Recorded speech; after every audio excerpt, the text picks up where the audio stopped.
జొన్నసేన మేసుంటే నీ వాళ్ళ మనసరా తల్లి ఏమనురన్నయ్యా అయితే జొన్నసేన వద్ద ఏమేం పనులు చేస్తున్నావు తల్లి అయితే నీ ఊరి యావది నీ పల్లి యావది నీ పట్టణం యావది అలాగే తెలుపుతున్నావా తల్లి మా ఊరి పల్లి గురి గోత్రం ఆడుతున్నావా ఆలగిస్తున్నావా అన్నయ్య గోవిందా దండమన్న 10,000 దండమే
అటువంటి పాలిగొండ పరిపాలన చేసే చిన్నాగిరెడ్డి ఆ చిన్నాగిరెడ్డి వారైన శీలమకొండమ్మ ఆ శీలమకొండమ్మను ఒక్కగానో ఒక కూతురు నా పేరు బాలాసిన్నమ్మ అంటున్నారు కదన్నయ్యా అమ్మా చిన్నాడు బిడ్డ ఈ జొన్నసేన వరద ఏమేం పనులు చేస్తున్నావు తల్లి అవునన్నా రాళ్ళపైన నమ్మలేకలు ఏరుకొని ఇరిగిపోయిన జొన్న పెండలు ఏరుకొని చిన్నగా చిలుకల బండి తయారు చేస్తున్నాను కదా ఆవులన్నా అటువంటి జొన్న పెండలు జనాలకి ఆగుతుందా తల్లి నా 7 మంది అన్నగారు అనుగ్రహం ఉండి నాకు ఆగునో చేయవా అమ్మా చిన్నాడు బిడ్డ అన్న అవలన్నా అన్నగారు అనేది విరుగుతున్నావు కదా అవను మీ అన్నగారు పిలుపుతామని కళ్ళారు చూసి బయలుదేరుతున్నాను అలాగే అవలన్నా గోవిందా నరహరి రూప నరసింహ తార ఎక్కడున్నారన్నయ్యా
అమ్మా చిన్నాడు బిడ్డ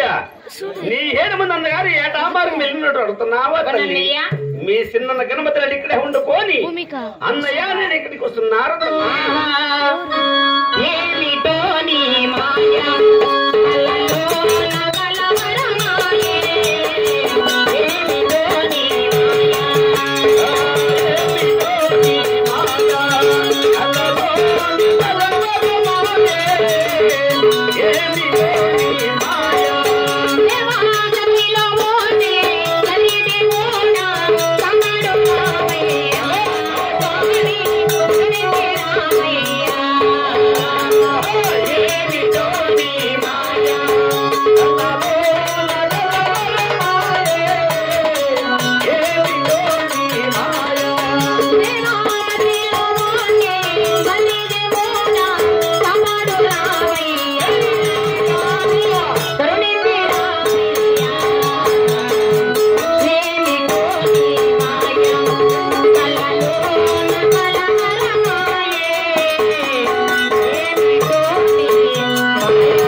చిన్నాడు బిడ్డ ఈ మాయలు ఎంత మాత్రము కనుగొనలేకపోయాను దేవా చిన్నాడు బిడ్డ అన్నయ్య అయితే ఇప్పుడు మాత్రం మీ చేను వరకు చేరు వచ్చినావు కదా తల్లి అవునన్నయ్య చిన్ననాడు చేసి వృత్తం నాగోలకు పైకి విధానం అడుగుతున్నావా దేవా